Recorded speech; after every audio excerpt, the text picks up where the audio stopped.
Currently నేను వచ్చేసి Hyderabad international airport లో అయితే ఉన్నాను. సో మనకి పాకిస్తాన్ కి చాలా దగ్గరగా ఉంటది అనమాట, అంటే బార్డర్ లో ఉంటుంది. బట్ సడన్ ప్లాన్ కాబట్టి మొత్తం 3 మారుతున్నాం మనం ఈ రోజు. ఒకటి ఫ్లైట్, 2 బస్సులు. సో బస్సు అయితే ఎక్కేసాను. ఈ బస్సు చూడడానికి అయితే మటుకు విచిత్రంగా ఉంది. ఈడ పరిస్థితి ఏంటంటే ఏసీ పిచ్చి కొడుతుంది.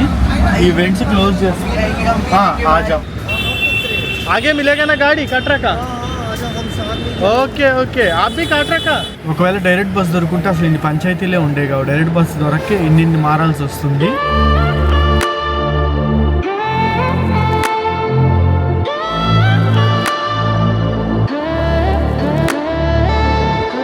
బ్యాక్గ్రౌండ్ చూసి అయితే మీ అందరికి అర్థమైపోయి ఉంటుంది. కరెంట్లీ వచ్చేసి హైదరాబాద్ ఎయిర్పోర్ట్ లో అయితే ఉన్నాను. వీడియోస్ చాలా గ్యాప్ అయితే వస్తుంది కదా ఈ మధ్య, ఎందుకు ఏంది అనేది నేను అది త్వరలో అయితే చెప్తాను. సో మన సెకండ్ ఛానల్ ని కూడా మంచిగా డెవలప్ చేసుకోవడానికి నేను ఒక మంచి సెటప్ అయితే చేస్తున్నాను. ఆ వర్క్స్ లో పడిపోయి ఈ మధ్య వీడియోస్ కొంచెం డిలే అయితే అవుతున్నాయి అనమాట. అదేంటంటే నేను దగ్గరుండి చేయించుకోవాల్సింది, లేదంటే అవ్వదు. సో అందుకే ఆ పని మీద పడి వీడియోస్ చేయడానికి అయితే అవ్వట్లేదు.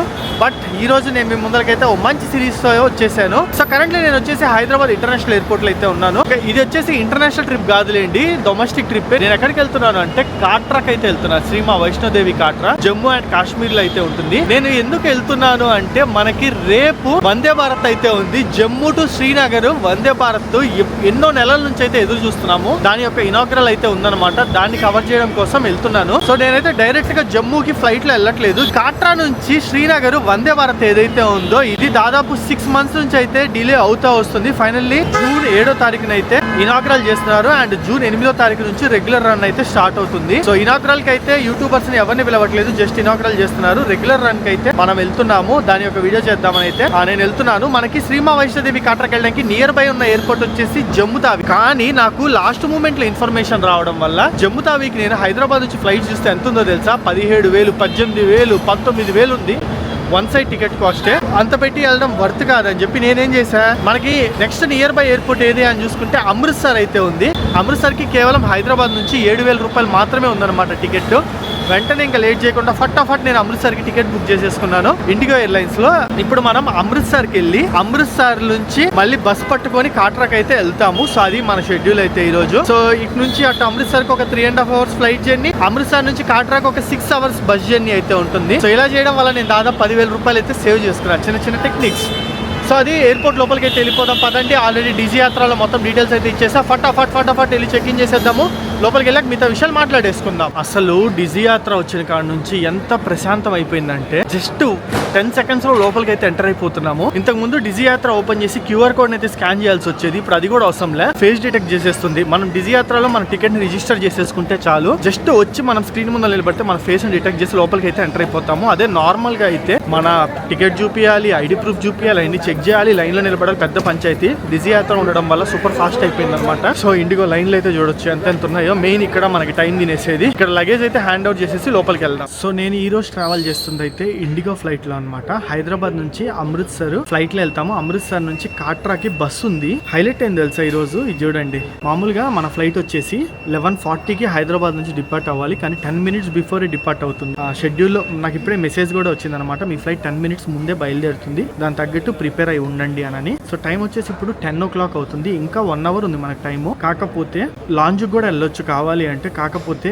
ఫుల్ గా ఇంటికాడ నుంచి బ్రేక్ఫాస్ట్ తినేసి వచ్చా. మళ్ళీ నెక్స్ట్ 3-4 days మొత్తం బయట ఫుడ్డే కదా తినాల్సింది, అందుకని ఇంటికాడ తినేసి వచ్చాను అనమాట. సో అందుకే లాంజ్ కి అయితే వెళ్ళట్లేదు. నెక్స్ట్ మంత్ ఒక ఇంటర్నేషనల్ ట్రిప్ ఉంది, అప్పుడు ఈ లాంజ్ యాక్సెస్ అయితే యూటిలైజ్ చేసుకుంటాను నేను. సో ఇదేనా మన గేట్ అయితే, గేట్ నెంబర్ 15. హైదరాబాద్ నుంచి అమృత్సర్ కి ఏరియల్ డిస్టెన్స్ వచ్చేసి 1620 kilometers ఉంటుంది. జర్నీ టైం వచ్చేసి 2 hours 40 minutes అనమాట. నార్మల్ గా 11:40కి బయలుదేరి 2:20కి దిగాల్సింది. బట్ ఇప్పుడు మనం వచ్చేసి 11:30కి బయలుదేరి 2:10 కల్లా దిగేస్తున్నాము. 2:10 కల్లా దిగేసి వెంటనే అక్కడ 3 o'clockకి నాకు కాట్రాక్ బస్ ఉంది, దాన్ని పట్టుకోవాలి. ఒకవేళ మిస్ అయిందంటే నెక్స్ట్ బస్సు 4:30కి ఉందన్నమాట, దాన్ని పట్టుకొని వెళ్లాల్సి ఉంటుంది. సో ఇప్పుడు మనం వెళ్తున్న అమృత్సర్ ఏదైతే ఉందో ఇది పంజాబ్ లో ఉంటుంది. సో మనకి పాకిస్తాన్ కి చాలా దగ్గరగా ఉంటది అనమాట, అంటే బార్డర్ లో ఉంటుంది. మొన్నటి వరకు మనకి యుద్ధం అయితే జరిగింది కదా, అందుకే ఈ అమృత్సర్ ఎయిర్పోర్ట్ అయితే క్లోజ్ చేశారు. మళ్ళీ ఏంటంటే May 12th నాడు రీఓపెన్ చేశారు. దాదాపు 6 days 7 days ఎయిర్పోర్ట్ అయితే క్లోజ్ చేస్తారు. ఎందుకంటే ఆ ఎయిర్పోర్ట్ నుంచి బార్డర్ ఏదైతే ఉందో జస్ట్ మనకి 20 to 25 కిలోమీటర్స్ గ్యాప్ లోనే ఉంటది. ఈ అటాక్స్ అయితే చాలా జరిగాయి కదా, మళ్ళీ సివిలియన్స్ కి ఏమన్నా అయ్యిద్దని సెక్యూరిటీ కన్సర్న్స్ తో ఆ ఎయిర్పోర్ట్ అయితే ఆపేశారు అనమాట. మళ్ళీ ఓపెన్ చేశారు. కానీ చాలా మంది ఏంటంటే ట్రావెలింగ్ చేయడానికి భయపడుతున్నారు. ఇన్ఫాక్ట్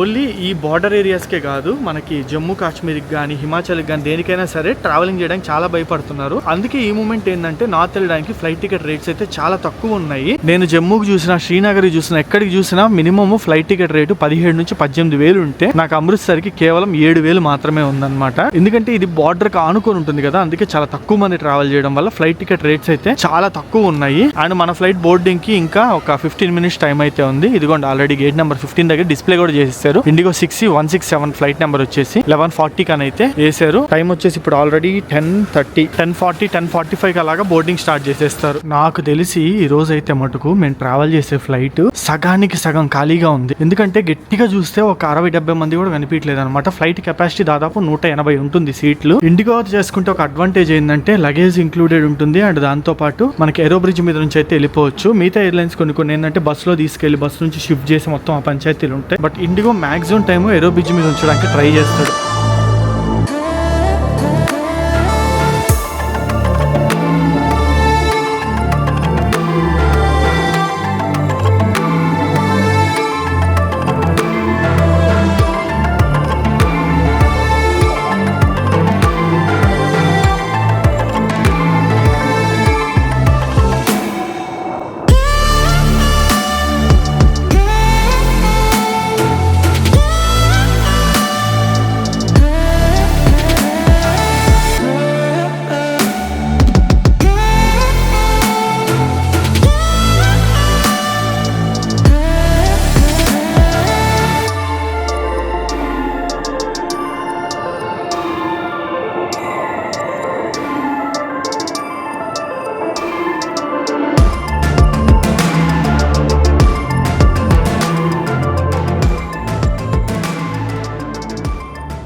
ఈ ఎయిర్పోర్ట్ అయితే మటుకు విచిత్రంగా ఉంది చూడండి. లోపలికి రాగానే ఫస్ట్ మనకి బ్యాగేజ్లు అయితే ఉన్నాయన్నమాట. అంటే చిన్న ఎయిర్పోర్ట్ కదా, అందుకని ఫస్ట్ బ్యాగేజ్లే పెట్టేశారు. మామూలుగా కొంచెం దూరం నడిచి బ్యాగేజ్ దగ్గరికి వెళ్ళి అక్కడ మన బ్యాగేజ్లు తీసుకొని బయటికి వెళ్లాల్సి ఉంటుంది. బట్ ఇక్కడ లోపలికి రాగానే బ్యాగేజెస్ ఉన్నాయన్నమాట. ఒకవేళ ఎవడన్నా ఓన్లీ క్యాబిన్ బ్యాగేజ్ క్యారీ చేస్తుంటే వాళ్ళకి మటుకు పండగే. ఎందుకంటే డైరెక్ట్ గా బయటికి వెళ్ళిపోవచ్చు, టైం బోల్డ్ సేవ్ అయింది. ఈ చెక్ ఇన్ బ్యాగేజ్ పెట్టుకుంటే ఏడే ఒక 15 నిమిషాలు టైం వేస్ట్ అయింది. వామ్మో, మనకు ఉండాల్సిన ఎండలన్నీ ఇక్కడికి వచ్చినట్టున్నాయి. భయంకరమైన వేడిగా ఉందన్నమాట. ఇక్కడ పేరుకి ఆన్లైన్ టెంపరేచర్ చూస్తే 33 అట్లా చూపిస్తుంది, బట్ ఉడుకైతే భయంకరంగా ఉంది. సో మనకి అమృత్సర్ ఎయిర్పోర్ట్ వచ్చేసి సిటీ నుంచి దాదాపు 14 కిలోమీటర్ల దూరంలో అయితే ఉంటుంది. క్యాబ్ మాట్లాడుకున్నాను, 600 చెప్పాడు. ఫైనల్లీ 500లో తీసుకెళ్ళిపోతా అన్నాడు. పర్లేదు, నాకు 40 మినిట్స్ టైం ఉంది అంతే, వీలైతే త్వరగా వెళ్ళిపోవాలి. మళ్ళీ ఇక్కడ నుంచి నాకు కాట్రాక్ బస్సు ఉందన్నమాట, బస్సులో ట్రావెల్ చేయాలి. యాక్చువల్లీ ఒకవేళ డైరెక్ట్ గా ముందుగానే ప్రీ ప్లాన్ ఉంటే జమ్మూకే బుక్ చేసుకున్నామండి ఫ్లైట్. బట్ సడన్ ప్లాన్ కాబట్టి అమృత్సర్కి బుక్ చేసుకున్నా, తక్కువ కాస్ట్ లో అయిపోతుంది.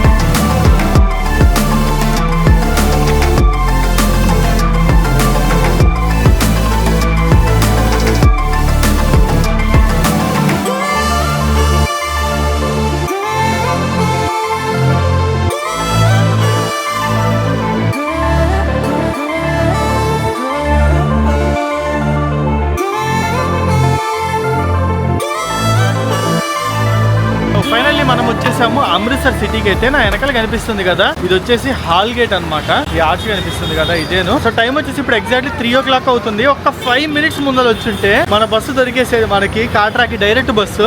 సో ఇప్పుడైతే కాట్రాకి ఏం డైరెక్ట్ బస్సు లేవని చెప్పారు. నెక్స్ట్ బస్సు ఎప్పుడు అంటే 4:30కి, అది జమ్మూకి అని చెప్పారు. సో జమ్మూకి వెళ్ళి జమ్మూ నుంచి మళ్ళీ కాట్రాకి ఇంకో బస్సు అయితే తీసుకోవాలి. మొత్తం 3 మారుతున్నాం మనం ఈ రోజు. 1 ఫ్లైట్, 2 బస్సులు. Let's see. నా బాధ ఏం లే, నైట్ 11 o'clock లోపు వెళ్ళిపోతే ప్రశాంత రూమ్ తీసుకొని పడుకోవచ్చు. మార్నింగ్ ఎర్లీగా లేవచ్చు అనమాట అది. సో బస్సు అయితే ఎక్కేసాను. ఈ బస్సు చూడడానికి అయితే మటుకు విచిత్రంగా ఉంది. చూపిస్తాను చూడండి. దీనికి అటుపక్క వచ్చేసి 2 సీట్స్ ఉన్నాయా, ఇటుపక్క కూడా 2 సీట్స్ అనమాట. సో 2+2 కాంబోలో ఉంది. నేనేదో హడావిడిలో బుక్ చేసుకున్నా, చూసుకోలే. బట్ ఇక్కడైతే మటుకు ఇదే ఆప్షన్. నేను ట్రావెల్ చేస్తుంది భవానీ ట్రావెల్స్. మేబీ ఇక్కడ ఇది పెద్ద బస్సు లాగా ఉంది. మంచి చాలా పెద్ద ఆఫీస్ అయితే ఉందన్నమాట వీళ్ళకి. ఆ ఆఫీస్ లోనే ఇప్పుడు వరకు అయితే ఉన్నాను. బట్ బస్ యొక్క కండిషన్ అయితే మటుకు దారుణంగా ఉంది. పైన ఏసీ బొక్క చూడండి, మొత్తం ఓపెన్ అనమాట. ఇద్దరిని వేసారు. ఇక్కడ పడుకోవడానికి కూడా అవ్వదు నాకు తెలిసినంత వరకు. ఇక్కడ నుంచి మనకి 200 కిలోమీటర్లు అయితే చూపిస్తుంది గూగుల్ తల్లి జమ్మూకి. ఇంకా అక్కడ నుంచి మళ్ళీ కాట్రాకి ఒక 30 కిలోమీటర్లు, మొత్తం 230 కిలోమీటర్లు ట్రావెల్ చేయాలి. జమ్మూకి వచ్చేసరికి 5.5 hours జర్నీ టైం ఉంటుంది. అక్కడ నుంచి కాట్రాకి ఇంకో 1 hour బస్ మారాల్సి ఉంటుంది. అంటే దిగి బస్ కానీ క్యాబ్ కానీ ఏదో ఒకటి తీసుకొని కాట్రాకి వెళ్ళాల్సి ఉంటుంది. నైట్ 11 అయిపోద్దులేండి ఈ రోజు. మెయిన్ చెప్పా కదా, రేపు మార్నింగ్ వందే భారత్ని పట్టుకోవడానికి నా బాధ. ఆల్రెడీ మీరు ఆ వీడియో చూస్తుంటారు. అది వచ్చిన తర్వాత ఇది వస్తుంది. ఆ వందే భారత్ శ్రీనగర్ వెళ్ళిన తర్వాత నేను పహల్గామ్ అదంతా కూడా తిరుగుతాను అనమాట. మీకు చూపిస్తాను ఎట్లుంటుంది. అभी श्रीनगर है. मैं पहले काटरा को जाएगा, काटरा से श्रीनगर जाएगा. मेरे को कॉल करना, मेरा नंबर कल ईद है ना. ఈ రోజు మనము గురుదాస్పూర్, పతన్కోట్, సాంబా మీదుగా జమ్మూకి అయితే వెళ్తాము. మనకి పతన్కోట్ దాటిన తర్వాత బార్డర్ వస్తుంది. వన్స్ బార్డర్ అటు దాటామంటే మన రెగ్యులర్ సిగ్నల్స్ కూడా పోతాయి అనమాట. మళ్ళీ చెప్తున్నా, జమ్మూ అండ్ కాశ్మీర్లో మనకి మన సిమ్స్ అయితే పనిచేయవు. అక్కడ సపరేట్గా సిమ్స్ తీసుకోవాలి, లేదంటే పోస్ట్ పెయిడ్ సిమ్స్ క్యారీ చేసుకోవాలి. పోస్ట్ పెయిడ్ సిమ్స్ మటుకు పనిచేస్తాయి. స్టార్టింగ్లో 2021, 2022 అట్లా వెళ్ళేటప్పుడు ప్రతిసారి ఒక సిమ్ కొనాల్సి వచ్చేది. అందుకని నేను కంప్లీట్ పోస్ట్ పెయిడ్కి అయితే మార్చిపడేసాను ఆ సిమ్ని. ఇప్పుడు ఎప్పుడు వెళ్ళినా నాకు ఇబ్బంది అయితే ఏమీ ఉండదు. ఈడ పరిస్థితి ఏంటంటే ఏసీ పిచ్చి కొడుతుంది. ఈ వెంట్స్ క్లోజ్ చేసి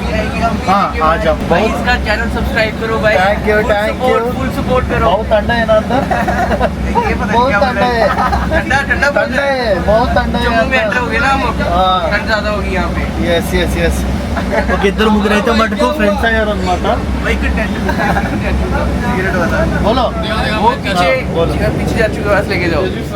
సో భలే పరిచయం అయ్యారు అనమాట అన్నోళ్ళు అయితే. ఒక 2-3 పరిచయం అయ్యారు. కాలేజ్ స్టూడెంట్స్ ఫుల్ చిల్ అవుతున్నారు.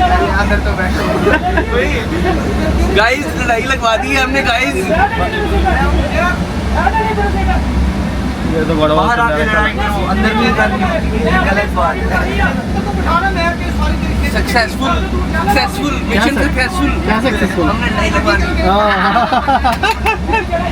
అమ్మయ్యా.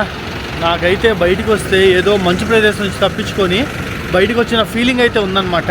సో వెనకాల కనిపిస్తుంది కదా, ఇదే మన బస్సు అయితే. ఏసీ అయితే సావ నూగుతున్నాడు. లోపల మన సేపు ఫ్రీజర్లో కూర్చున్నట్టుంది. సో మనం ఎగ్జాక్ట్లీ జమ్మూ కాశ్మీర్ బోర్డర్లో అయితే ఉన్నాము. ఇంకొక 5 minutes ఇక్కడ నుంచి, అంటే 5 kilometers వెళ్తే జమ్మూలోకి ఎంటర్ అయిపోతాం అనమాట. మధ్యలో ఒక నది వస్తుంది. ఆ నదిని కూడా చూపిస్తాను. రీసెంట్గా మనకి ఈ ఇన్సిడెంట్ అయిన తర్వాత, పహల్గామ్ ఇన్సిడెంట్ అయిన తర్వాత వాటర్స్ గొడవలు అయితే జరిగాయి కదా, రివర్స్ని ఆపేశారు కదా. 5 నదులు అయితే ఉన్నాయి. మొత్తం 5 నదుల నుంచి వాటరు అటువైపు వెళ్ళడానికి అయితే ఆపేశారు పాకిస్తాన్ వైపు. ఆ 5 నదుల యొక్క వాటరు పాకిస్తాన్ వైపు అయితే ట్రావెల్ చేస్తుంది. వాటిని మనమైతే ఆపేసాము వాళ్ళకి పంపించకుండా. అవి కనుక చూసుకున్నట్టయితే జీలమ్ము, చెనాబు, రవి, బిఎస్ అండ్ సుల్తేజ్ రివర్స్. వీటిల్లో మనం ఇప్పుడు వచ్చేసి రవి రివర్ని అయితే క్రాస్ అవుతాము. ఈ రవి రివర్ నుంచే మనకి జమ్మూ కాశ్మీర్ స్టార్ట్ అవుతుంది అనమాట. ఈ వాటర్ని అయితే మనం వాళ్ళకి వెళ్లకుండా ఆపేసాము, పాకిస్తాన్ వాళ్ళకి. సో చూపిస్తాను అదినైతే. అక్కడ నుంచి మనకి అటు వెళ్తే ఇంకంతా జమ్మూ కాశ్మీర్. ఇదిగోండి రివర్ అయితే క్రాస్ అవుతున్నాం కదా ఇక్కడ. ఇదేనమాట రవి రివరు. సో ఇదే మనకి జమ్మూ కాశ్మీర్ని అండ్ పంజాబ్ని అయితే డివైడ్ చేస్తుంది. ఇప్పుడు మనం పంజాబ్ నుంచి జమ్మూ కాశ్మీర్ స్టేట్లోకి అయితే ఎంటర్ అవుతున్నాం. హాఫ్ వచ్చేసి రివరు పంజాబ్లో ఉంటుంది, మిగతా హాఫ్ జమ్మూలో ఉంటుంది. సో మొత్తం ఎండిపోయి ఉంది. పైన పక్క నుంచి మనకైతే వాటర్ ఆపేశారు కదా. సో అందుకేనమాట, లేదంటే ఎంతో కొంత వాటర్ అయితే కనిపిస్తాయి. ఇది ఇలా ట్రావెల్ చేసుకుంటూ మనకి బార్డర్ కూడా పక్కనే ఉంటుంది. ఇక్కడ నుంచి పాకిస్తాన్లోకి అయితే ఎంటర్ అవుతాయి వాటర్. వీటిని మనం ఆపేసాం. అదిగోండి అక్కడ బ్రిడ్జ్ కనిపిస్తుంది కదా, అది వచ్చేసి రైల్వే బ్రిడ్జ్ అనమాట. ఈ బార్డర్ని వచ్చేసి మనకి మధుపూర్, లఖన్పూర్ బార్డర్ అని అయితే అంటారు. ఇదిగోండి ఒకప్పుడైతే ఇక్కడికి వచ్చి ప్రతి ఒక్క వెహికల్ స్కాన్ చేయించుకొని చెక్ చేయించుకొని వెళ్ళేది. బట్ ఇప్పుడు ఆ సిస్టమ్ అయితే తీసేశారు. లాస్ట్ 2 years నుంచి డైరెక్ట్గా వెళ్ళిపోవచ్చు. అప్పుడు ఇక్కడ నుంచి జమ్మూ కాశ్మీర్లోకి ఎంటర్ అవుతున్నా అంటే ఒక స్పెషల్ ఫీలింగ్ ఉండేది. ఇప్పుడు అట్టేం లేదు, అంతా నార్మలే. సో ఇక్కడ చెకింగ్ అయితే ఉంటుంది, వీడియో ఆపేస్తా. ఇదంతా మనకి బార్డర్ చెకింగ్ ఏరియా. ఇదిగోండి welcome to Jammu and Kashmir అని చెప్పి ఒక ఆర్చ్ లాగా ఉంది కదా. ఇప్పుడు అదైతే క్లోజ్ చేస్తారు. ఇంతకుముందు అటు నుంచే వచ్చేవాళ్ళం, ఇప్పుడు ఇటు నుంచి డైరెక్ట్గా వెళ్ళిపోతున్నాము. ఇంక ఇక్కడ నుంచి మన సిమ్స్ అయితే పనిచేయవు, ఓన్లీ పోస్ట్ పెయిడ్ సిమ్స్ మటుకు మన అయితే పనిచేస్తాయి, లేదంటే ఇక్కడ లోకల్ సిమ్ పనిచేస్తుంది కొనుక్కుంటే. మీకు తెలుసా ఇదంతా నేషనల్ హైవే, కాశ్మీర్ నుంచి కన్యాకుమారి వరకు ఉంటుంది, MH44. Welcome to Jammu. So ఇప్పుడు మనము జమ్మూ బస్ స్టాండ్ బయట అయితే దిగామన్నమాట. ఇక్కడ నుంచి కొంచెం ముందుకు నడుచుకెళ్తే మనకి కట్రాకి బస్సెస్ అయితే ఉంటాయి. ప్రైవేట్ ట్యాక్సీ కూడా మాట్లాడుకోవచ్చు. ఒక 1500 నుంచి 2000 తీసుకుంటారు. ఒక నలుగురు ఉంటే వర్త్, కానీ నా ఒక్కడి కోసం ప్రైవేట్ ట్యాక్సీ మాట్లాడుకెళ్తే వర్త్ కాదు. అందులో పెద్ద లాంగ్ ఏం కాదులేండి, ఇక్కడ నుంచి 40 కిలోమీటర్లు అంతే. కాట్రా వచ్చేసి గట్టిగా అయితే 1 to 1.5 అవర్లు వెళ్ళిపోవచ్చు అనమాట. ఆగే మిలేగా గాడి కట్రాక. ఓకే ఓకే ఆపి కాట్రాక. సో ఇక్కడ నుంచి అయితే ఇలాంటి ఒక చిన్న బస్ పట్టుకున్నా, దీంట్లో వెళ్తున్నాను అనమాట. ఒక గంట సేపు అయితే ప్రయాణించాల్సి ఉంటుంది. ఒకవేళ డైరెక్ట్ బస్ దొరుకుంటే అసలు ఇన్ని పంచాయతీలే ఉండేవి కావు. డైరెక్ట్ బస్ దొరక్కి ఇన్ని మారాల్సి వస్తుంది.